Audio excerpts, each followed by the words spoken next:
and welcome to the Business Spotlight. I'm Pat Dewar, and I've got a show today that's going to be uniquely different because we're offering the 8 deadly sins of marketing. Now, for a lot of you, you're business owners, you're listening to this show because you want to grow, you want to learn what are ways to do it right. Well, one of the things that you want to do is don't do it wrong. And I've got a professional, a consultant, a guy that started with his life in little companies like Johnson & Johnson and Procter & Gamble and Frito-Lay. He has the keys to really showing you how to avoid the 8 deadly sins of marketing. Dave Swift, thanks so much. Thank you, Patrick. Glad to be here. I am always excited to have you on the show because you really bring so much value. You've got so much wisdom in the marketing realm. You've taught me things every time we've been on the show together because you rewrite my hard drive, so to speak. So when we get into the 8 deadly sins of marketing, people should be listening to the, am I doing that, shouldn't they? Exactly. The intent of this is to make them aware of some things that they might be doing. Right. And if you are doing it, think about it, pause, rewind, and we'll talk later about how you can overcome that if you've been doing it already. Very good. So what's deadly sin number 1? Well, even before deadly sin number 1, what you want to do with anything you do with marketing is kind of that old Hippocrates thing, do no harm. You know, it's better to avoid mistakes, and sometimes the best thing is nothing. Okay. Sometimes the best thing to do is nothing at all. So just don't feel like you have to be doing something just because everybody else is doing it. It may in fact cause you harm. And on another show that we've done before, we talked about the Groupons and so forth, and how what they attract tends to be people who are looking for a deal. Right. By definition, they're looking for a deal, they're getting the deal of the day, and they're responding to it. Well, the businessman who then offers the deal and offers it so deep that they're not making money when that person comes in, that one time they know they'll be in, suddenly they find that those people never come back because they are by nature looking for the best deal. So if the only way you can get them is to make little or no money, do you really want them in the first place? I would argue you don't. Yet Groupon has done a fantastic job and had all sorts of spin-offs in terms of other companies like it, really foisting it on the unsuspecting small business person. Well, they see the foot traffic and they think that that's an ether that they need to participate in. They think, well, people are in the door. They'll like me and they'll want to stay. And in my background that Patrick mentioned, we did a lot of research into consumer behavior. And it didn't matter where we looked, what industry or anything, consumer behavior is pretty consistent in the area of if they are a price shopper, they are a price shopper. They will not retain, they will not stay with you unless and until you offer them another price deal. Right. You can get them back, but at a cost. And so they do not convert to regular customers who will pay regular prices for you and help you make up what you didn't get or lost when they first came in. So the first rule, just do no harm. Don't do something that will harm you. Okay. So that being said, the first one I want to talk about is spaghetti marketing. Spaghetti marketing? Yes. What in the world? Well, it's not Chef Boyardee or whatever. You know, it's basically throwing as many different things out there up against the wall and see what sticks. Okay. That's what I call spaghetti marketing. You just pick this tactic and this tactic, whoever comes in the door, whatever your friends are doing, I'm going to try that. I'm going to throw that up and throw it out there and see what it does. Right. The irony is most people won't even know what it did because one of the fundamental processes you should have in marketing is measuring your return on investment. And that means you have to have a way to measure how much did you spend on a particular tactic and how much did you get back in revenue from that tactic.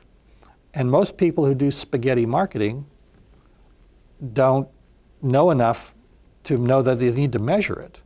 Hence, they could be continuing to throw things up against the wall. They may think they're working, and they may be, but the odds are they are not. Or they could be, if one of those was really good, what would happen if they stopped doing all those other things and put all their resources against that one thing, and then it worked really, really well? Right. When you're doing spaghetti marketing, the odds are you don't know the answer to that. So what I'm hearing is take better aim, maybe a little longer in your well, pulling the plan trigger. first. Plan first. Plan. Ideally, have a strategy, because you want to put certain tactics with certain strategies. So if you have a strategy first, then you can test different tactics, but testing involves measuring the results. Then you'll know, even if you do, there's nothing wrong with trying a lot of different things. That's actually good marketing. That's what test markets are all about, and split tests and all these other technical marketing terms. But it's basically trying things but measuring what happens. Right. And how much it cost you to do it, so that you know, compared to other things you try, what is a better investment going forward. Well, that sounds like somebody is trying to be a real business owner. Well, I mean, yes, but it's funny. People who can be very rational and very logical in running a business on the operational side, when it comes to marketing, they kind of go crazy. Mm-hmm. Because it's usually an area they have no expertise. And it certainly is not an area lacking in people who will tell you what will work because they sell it. And so there's this wide range of choices, and some of them are sexy, some of them, involve the owner and get them out there so their ego is stroked. Doesn't necessarily mean it's going to work. Right. Or work as well as something else they might do. So do no harm, if need be, do nothing. And then spaghetti marketing, the opposite end of the spectrum, throw it all against the wall, hope something sticks. What's the third big sin? The third one is treating marketing as a cost center. Now, explain that one. Yeah. Now, if marketing costs you money, it's bad marketing. Okay. I'll try to explain that further. We talk about return on investment. What you want your good marketing will return you many more dollars for every dollar that you put into it. Bad marketing doesn't return that, hence it is actually a cost. But even though on a P&L it might show up as an expense, let me differentiate an expense versus a cost center. Right. Marketing should be something that you want to continue to invest in because it continues to grow your top and bottom line. Right. Such that after the expense of that marketing, you made more than if you didn't do it in the first place. So you've got your hopper being filled. That the marketing is helping to fill your sales funnel, so to speak. Mm-hmm. That's happening. And then the rest of the process is a different part of the business. But that's what I'm hearing initially. Yeah, it's what you want to do is make sure that the marketing that you do and that you repeat, because you can make mistakes are made all the time. But if you measure and understand what your return was, so let's say that you spent $1,000 on a marketing campaign. And because you put a code in there, you did something to make sure you could measure it, you find out that you got $30,000 back for that. And let's say that for every $1,000 of revenue, your expenses in your business to run it leave you about $100. You've got 90% in costs and 10% margin. Well, that means that you need to at least have gotten $10 for every dollar just to break even. Well, you got 30. This is something you want to spend more money. You want to spend $2,000 on it, and you want to see whether it maintains that same 30 to 1. In fact, you want to keep spending until it levels off or declines, so that you now know this is the optimal amount that I should be spending on this tactic to retain a 30-to-1 return on investment. That means that it is not a cost center at all. It's a profit center for your company. So that's, unfortunately, most people don't do that. Most people look at marketing as an expense, and many of your larger companies out there, the first thing they will cut, if they have to cut something, is their marketing budget. So when they get into a tough time, the first thing you do is slash marketing. So either they don't believe that marketing is, in fact, producing incremental ROI, or they're just shooting themselves in the foot. And that's what usually happens, though, is that it really cuts the root off that's feeding the tree rather than... But you don't know it. And a lot of marketing is not immediate in terms of its return. You're building on various things and so forth. So you can shoot yourself and not even feel it yet. And it's only 6 months, 8 months later that you suddenly, well, why are we down? Where are all those people aren't coming in anymore? It's also a classical thing for small, individual entrepreneurs. The old classic, do I market myself or do I spend time with the client? And what they'll do is they'll market themselves, they'll get a client, they spend time with the client, but they're not doing any marketing, and now they have no client when that project gets done. Well, it's the same sort of thing. You need to get some programs that are going that will work. Well, doesn't that lead into the next thing, that sometimes they're not analyzing their own results? They're not really doing the analytical work on their own company? It is exactly the case, and it's actually my next deadly sin, though, and that is analysis paralysis, meaning you can overanalyze. There are many businesses that I've seen where we've presented, here are the things that you ought to do in this sequence. This is what we want to test and measure. And the business person is either in their own minds analytical or timid in terms of being able to make decisions with limited, not full knowledge. And it's very rare in business that we have full knowledge. Right. So they will then analyze things. They will continue to analyze and analyze. And very often an opportunity can pass them by because they didn't take advantage of it. In marketing, a lot of marketing opportunities come up if you have products and services that tie to current social events and the social nature of the population. And those are ephemeral. They're there and they're gone. Right. So if you have somebody that has an idea and says, okay, we're going to use the same platform that we've used and has proven to have this, but this time we're going to focus it on Miley Cyrus. We're going to go and we're going to do a takeoff on her and so forth. And the owner is, oh my goodness, I don't know. What are the numbers? Let me look at this. And I need to analyze it some more. And suddenly Miley Cyrus is gone, and you may as well drop it but you've wasted a lot of time analyzing it. So that analysis problem, you need to analyze. Part of that, though, is their temperament, is what I'm hearing. Some of it is that, a dentist or a chiropractor or whatever, a lot of times they're that analytical, never want to make them, they're afraid of making a mistake and looking foolish. And so they have to study it. And you're saying, you know what, someone's just got to get it going, and get it right afterwards. Mm-hmm. And, test marketing is the way to overcome that, which is, no, don't send it out to 500,000 folks, send it out to 500 folks. Right. And let's measure that and then extrapolate from that what it might be and maybe make some changes or do 250 here and 250 here and 250 here if we don't agree on the specific idea, whether Miley Cyrus is a good idea or not. Okay, we'll put 250 on that, we'll put 250 on him and 250 on her. We'll see. That's good. So there are ways, and marketing has procedures that will enable you to avoid analysis paralysis unless it is your nature. And then you just have to overcome your nature. Your next sin, though, is interesting because it's taking it to a group, isn't it? It is. Sometimes you have a sole decision maker.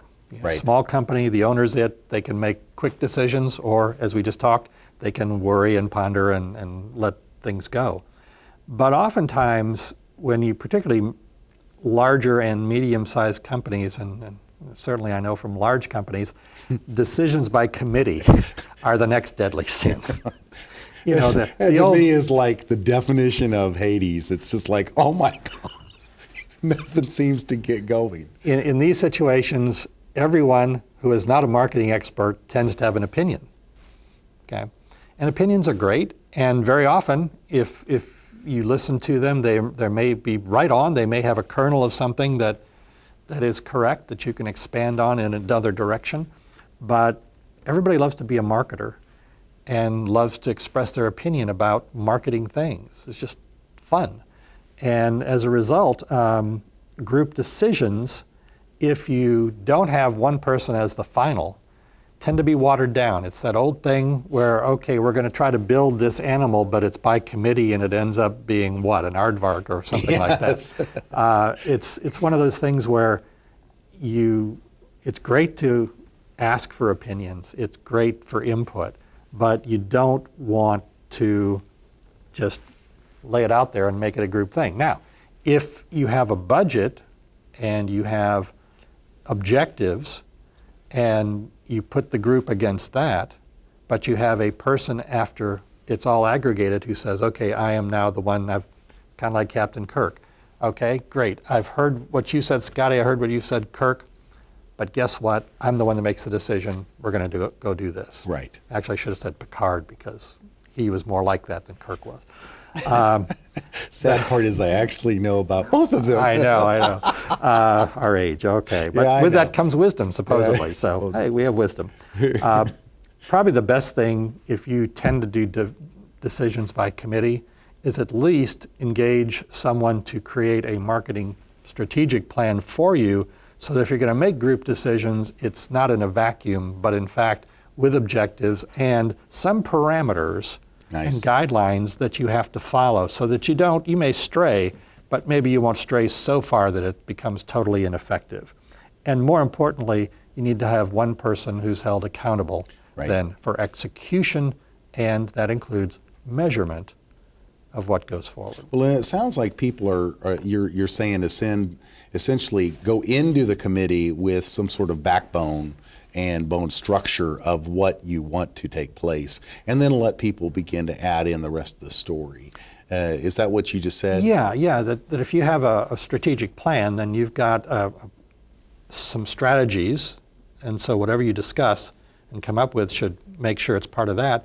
And a good strategic plan will also have a series of possible tactics. Right. So at least you're discussing not what tactics, but which tactic of the choices, and then it's how you do that tactic that you're creating the aardvark.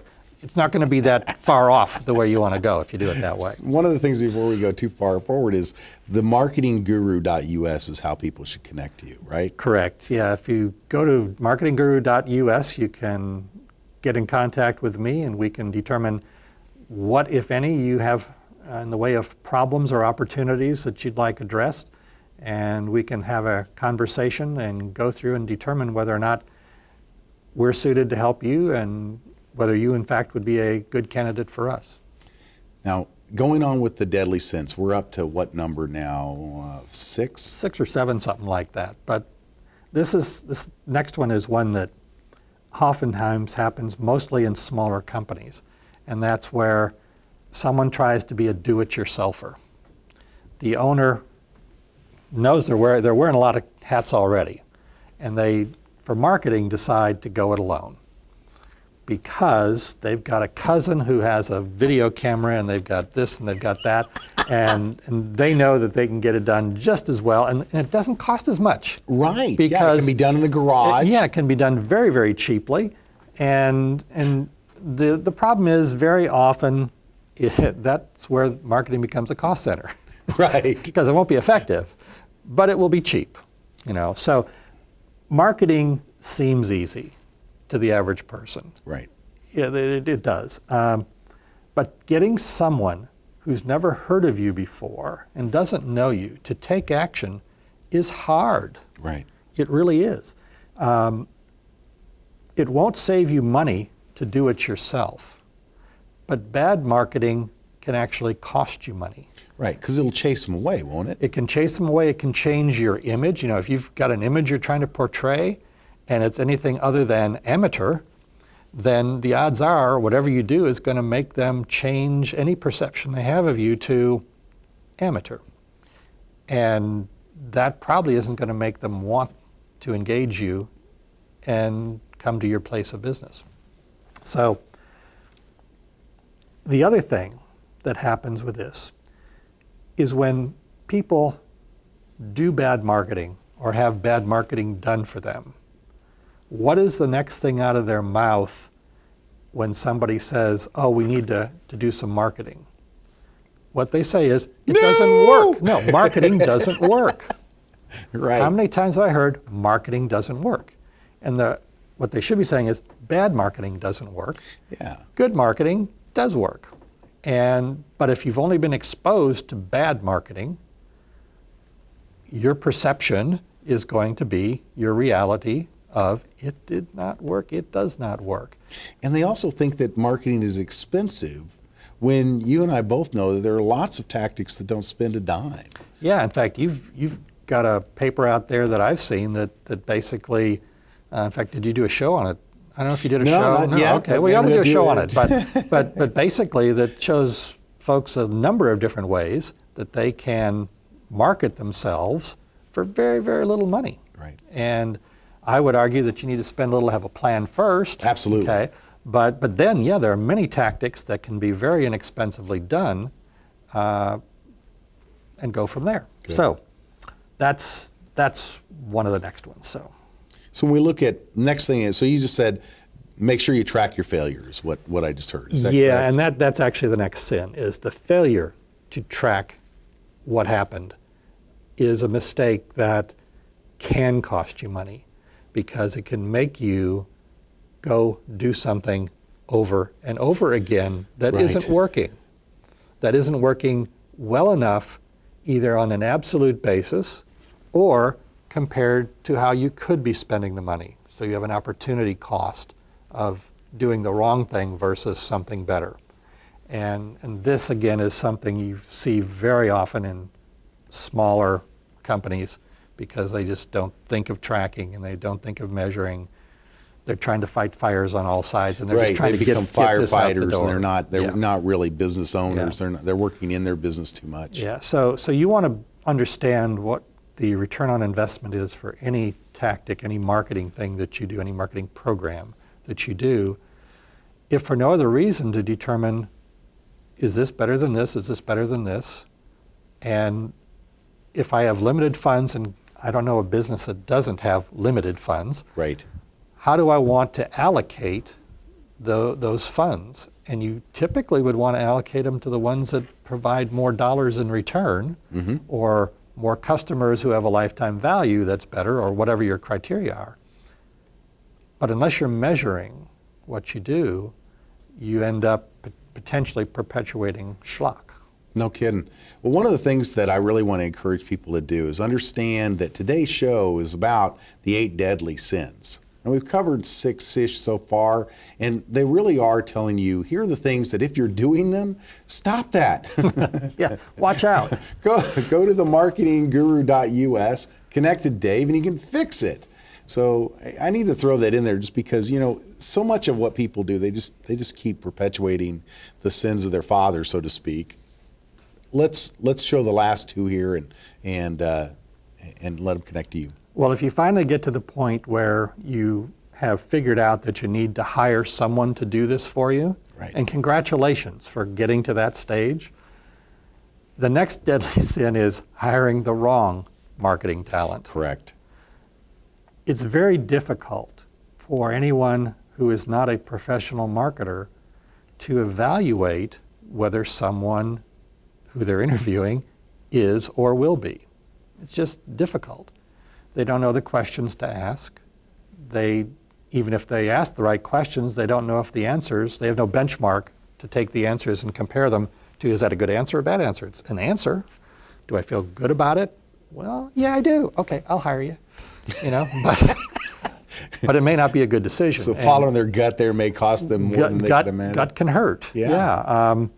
So the things to look for is look at your business. Do you sell what we call B2B, business to business, or do you sell B2C, business to consumer? If your person you're considering to do your marketing, all their experience is in B2B, well, there's probably somebody who's better for you to do B2C, okay? And vice versa. Right. So look first at that because that's very important.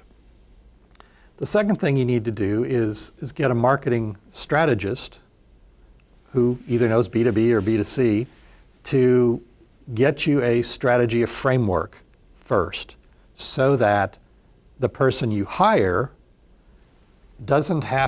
can't go everywhere, but basically they have a path to follow. Right. They've got a roadmap and it's been designed for them. Exactly.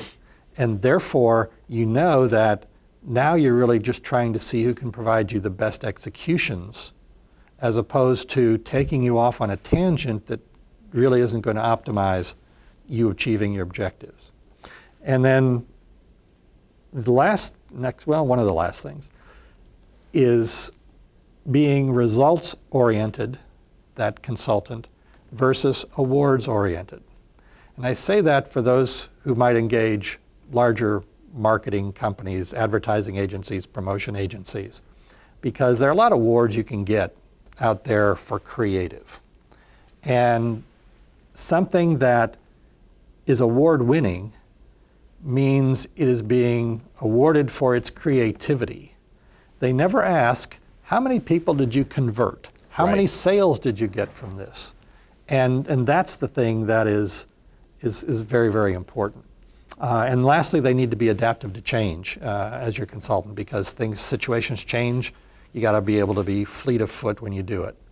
The last marketing sin, very quickly, is that of focusing on tactics rather than focusing on strategy. And we've talked about that in other...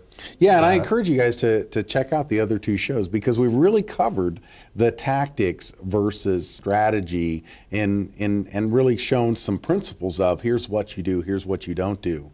So tactics versus strategy, if that's one of your deadly sins, then the solution is pretty simple. Go to themarketingguru.us, connect with Dave, and make sure that you have a talk with him where you can understand what his knowledge base is and how that can help you get where you want to go. You know, the Business Spotlight is about helping business owners tell their story into the marketplace. But the last few shows have really been about marketers helping marketers grow their business. If you're a business owner, you know this has been a help to you. This is a Business Spotlight. We'll talk to y'all next time. Thanks again.